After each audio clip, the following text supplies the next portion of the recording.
I don't know if we'll need this or not, but probably good to have it just in case. Just never know what might happen. Get everything cleaned up here, ready for whatever might come. Oh, hey guys. Yeah, come on in. I was just cleaning up some of my tools here and getting ready for who knows whatever might come down the pipeline here this next year in 2021. And actually, as I was sitting here cleaning, it got me to thinking about, just how prepping might be different in 2021 compared to how it's always been in the past and even into 2020.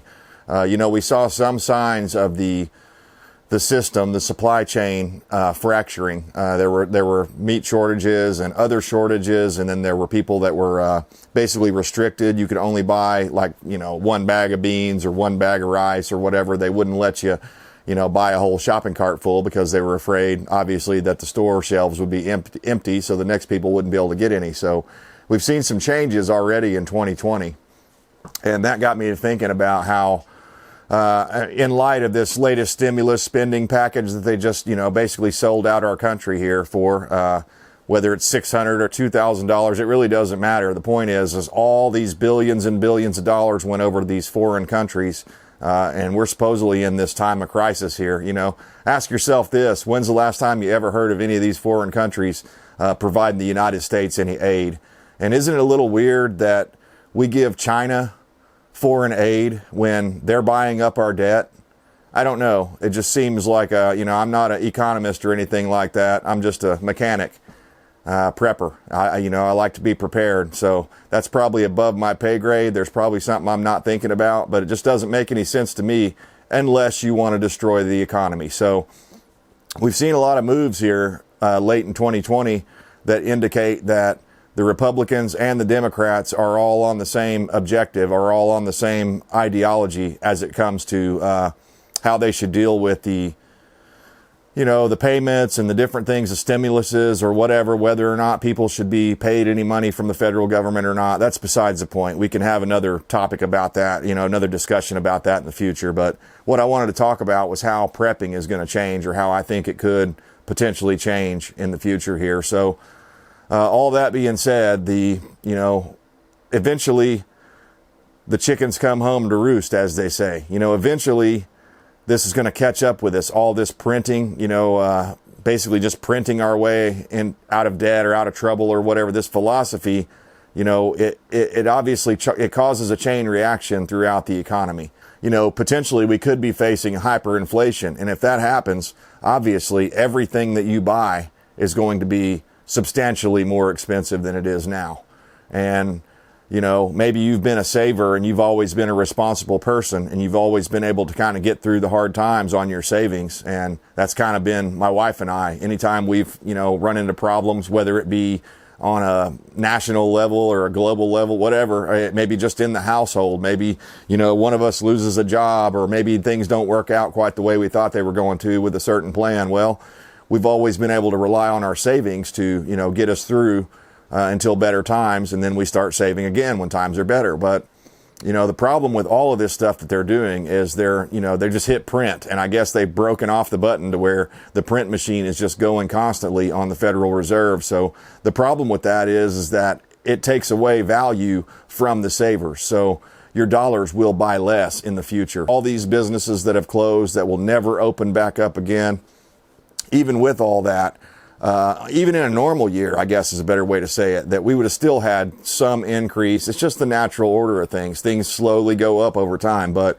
because of 2020 and because of all the chaos and the Orwellian decisions our governments have made, state and local governments have made around the country, and to some degree on a national level, because of that, we're definitely going to be facing much, much higher prices in the very near future. It's just a matter of how long until this stuff kicks in. So, if you can do it, if you can afford it, if you can swing it, probably be a good idea to stock up now before that happens. I figure we have 3 to 6 months before we really, really feel the effects of it. I could be wrong about that. It could be a lot faster.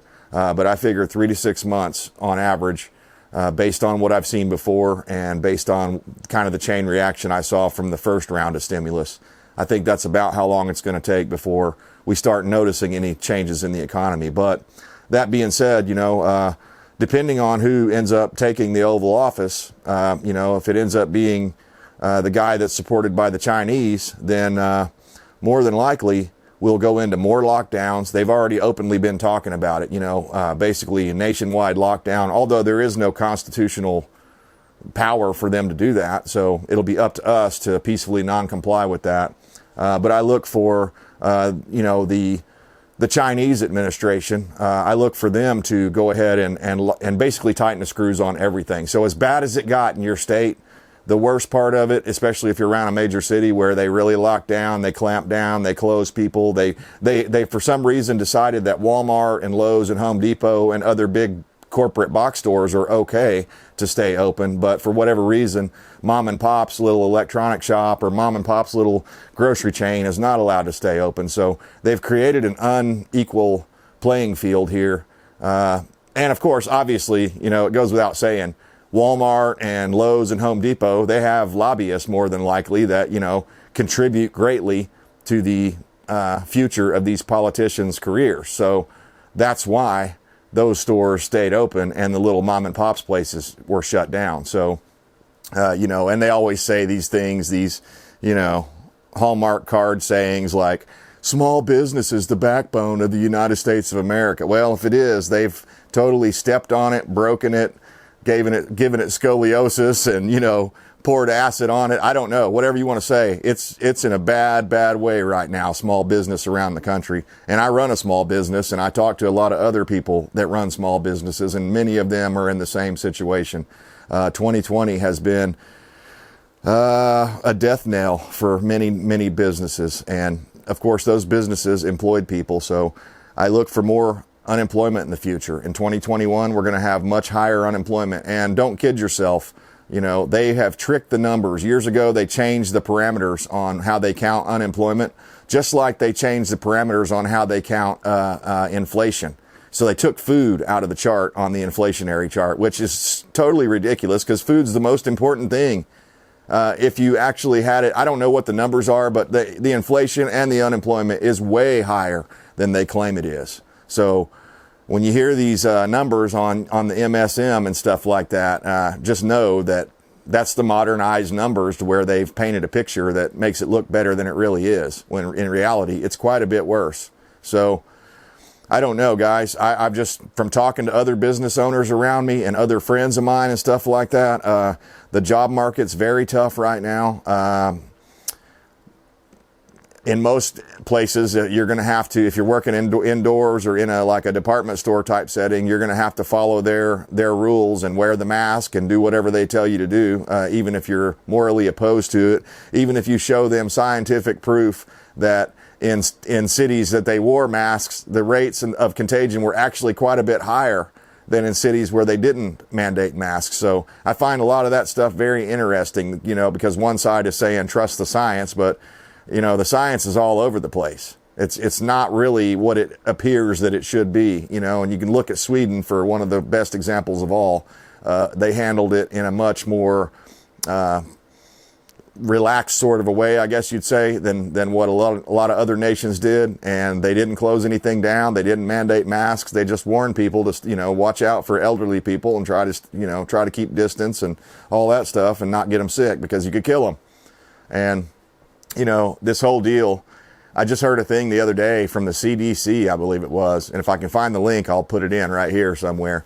But the CDC was saying basically that the way they counted the COVID deaths, I can't exactly remember how they put it, but it was they counted way more deaths, as we all knew. If a guy had a motorcycle accident and he actually died from the motorcycle accident, but he had COVID, they would count him as a COVID death.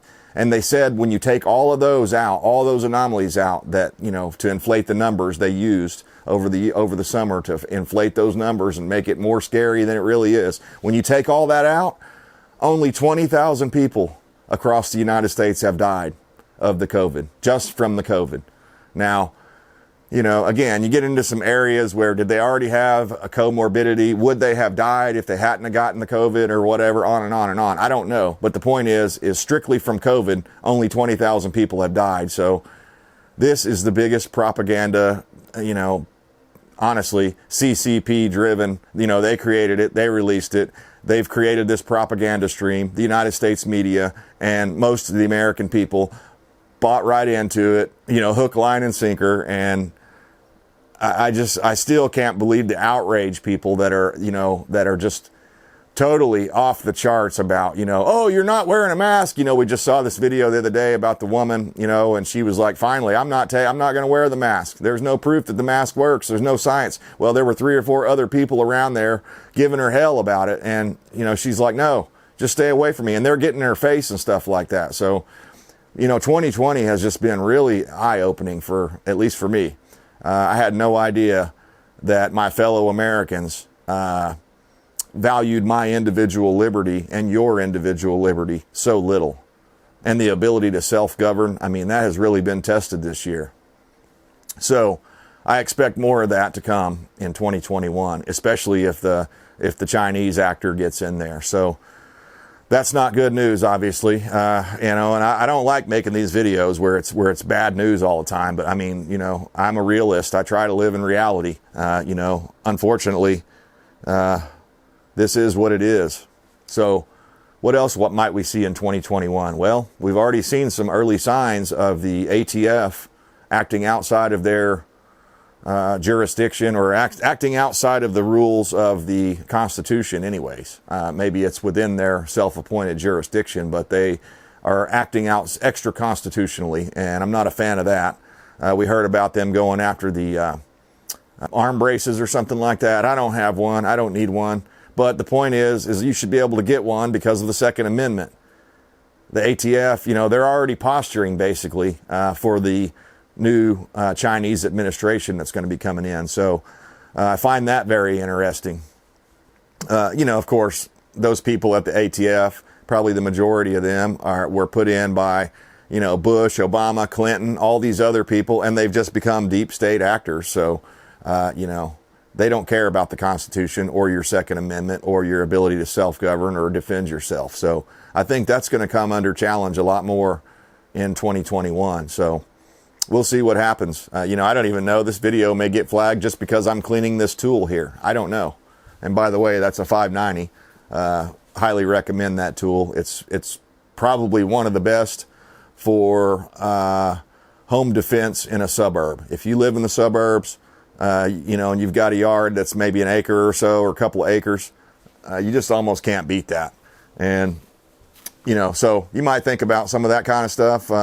You know, getting more tools in your toolbox so that you can defend against the mobs and against people that may be coming to do you harm or to steal from you. Because as more and more people are facing starvation and facing, you know, uncertainty and no job, and, you know, maybe they've been evicted or kicked out of their home or whatever. And, you know, even that, you know, all these landlords that have been forced to forgive these people of their rent. I don't understand how that works unless the government is paying them, and maybe they are, but even then that seems very complicated.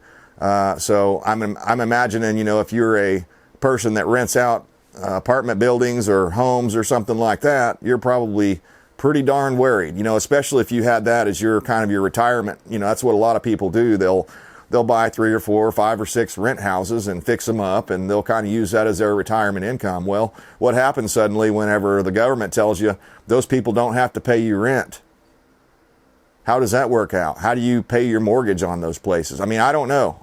These are just questions. Maybe there is some government program in the stimulus deal that bails all these landlords out, but I haven't heard about it myself. So we face a lot of uncertainty, just like we did in 2020, but I think 2021 is going to be way worse because, you know, it's looking like the Chinese actor is going to be the president of the United States. And unless some miracle happens at the last minute here, I mean, we're talking, you know, the end of the 4th quarter, the final play here, unless something happens and the Trump administration is able to do something that overturns the election results, and or maybe demands a revote or something like that, which I don't see that happening, the revote part. Maybe there's a possibility with the Insurrection Act that, Trump could still pull off some sort of, again, a last minute, Hail Mary play, but it ain't looking good, guys. I mean, I like to be optimistic and I like to, hope for the best and stuff like that, but it ain't looking good.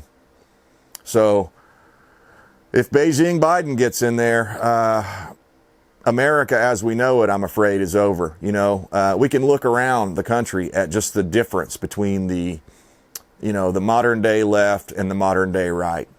And I'm not talking about the politicians. I'm talking about the people, the actual people. Well, when bad shit happens to the right, there are never any riots. There's never hardly any pushback. There might be some people get angry and they'll get on their YouTube channel like I do, and they'll make videos or whatever about how pissed off they are about a certain situation. But the reality is that anytime the Democrats get pissed off or butthurt about anything, they start a race war. They already have players in place that are ready to go. And all they have to do is have George Soros send them a check, or whoever it is, send them a little bit of money and a bus ride to wherever it is. And they'll, this has been known for years. They're bussing these people around all the different state capitals in the country to push their different agendas. And so, anyways, I think we're going to see a lot more of that. And I'm trying not to go too political here, believe it or not, but I think there's a big portion of 2021 that's going to hinge upon politics, unfortunately. We're not going back to normal, if you want to call it that. And I'm not saying that I accept a new normal or anything like that, because I don't. This is complete BS. We need to take this country back. But, again, when you've got 50% of the people, I don't know, or more or less, that are uneducated, they have no morals. They have no, they're not based in Christianity. They're not based in, let's have a debate and discuss this like grown-ass adults and see if we can't get to the bottom of it. No. They come and they tear statues down. They come and they start riots with people having a peaceful protest. They come and they break your windows down and burn your cities down. That's what they do. So, again, I've said it before in other videos, and I hate to sound like a broken record, but it needs to sink in. If you're in a big city, you're in a danger zone. You should probably make efforts to get out of that city as soon as possible. And in fact, it may already be too late just because the way people are fleeing the cities and stuff. So I don't know what to tell you on that. But if I were you, I'd be trying to get out in the countryside somewhere, at very least the suburbs, and get to know your neighbors and, start forming little groups so that you can defend your property, and so that, in the event that, all goes bad and you lose your job and you can't feed your family, if you've got a community around you that's in a similar situation and knows that it was not your fault at all, and knows that it was just because the business closed and not because you were going up to work and not doing your job or whatever, or being a dick or whatever, and that got you fired. Of course, they're not going to help you for that reason. But if it's because of something natural, that the government shut down something, or your company you've been working for years just can't keep the doors open, if you've got a community of preppers around you, they will help you out. They will. Trust me, they will. Now, not indefinitely forever. And you'd have to reciprocate that. One day, hopefully you'll get that other job, or you'll come into some money or something, and you'll pay them back in kind. I can't see the future any more than you can, but I do have a brain, and I can base things on what I've seen in the past and try to kind of paint a picture of what may happen in the future. I think we're facing massive hyperinflation. I think we're facing massive job loss, massive unemployment, massive starvation. I think we're going to see more tent cities popping up around the country. It'll look a lot more cities, even in flyover states. I think a lot more cities will start looking like LA and, Southern California, with a lot more homeless people, a lot more feces on the street, a lot more needles and, drug use and other stuff. And of course, all of that stuff brings along a higher rate of theft, because especially those druggies, they got to get that next hit. So they're going to have to come rob your place. So, I think there's just going to be a lot more of everything we had in 2020, except it's just going to be even more intense, more magnified, so be prepared for that. Be prepared to defend yourself. If you can't get ammo right now, I don't know. I mean, you can still, if you really, really try, you can still shop around and find it, but you're probably going to pay quite a lot of money for it. Let me know down in the comments, what do you think's coming in 2021? I'd really like to know. I think we, as a group here, I think we're all stronger, you know, and I'm careful about this because I don't want to say as a collective because I'm anti-collective. I'm all about individual liberty. But I think as individuals, each one of us contributing, you know, in the comments and in this community, the prepping community, not just my channel, I'm just talking about the prepping community in general. I think each one of us, you know, when we contribute, it adds to the greater knowledge that we can all share. So appreciate you tuning in, guys. Let me know what you think is going to happen in 2021. Again, none of us have crystal balls or anything like that, but, you know, some of us have brass ones, and we're ready for anything that may be coming. So, as I said many times in many of my other videos, I stand for liberty, and I hope you do too. We'll see you next time.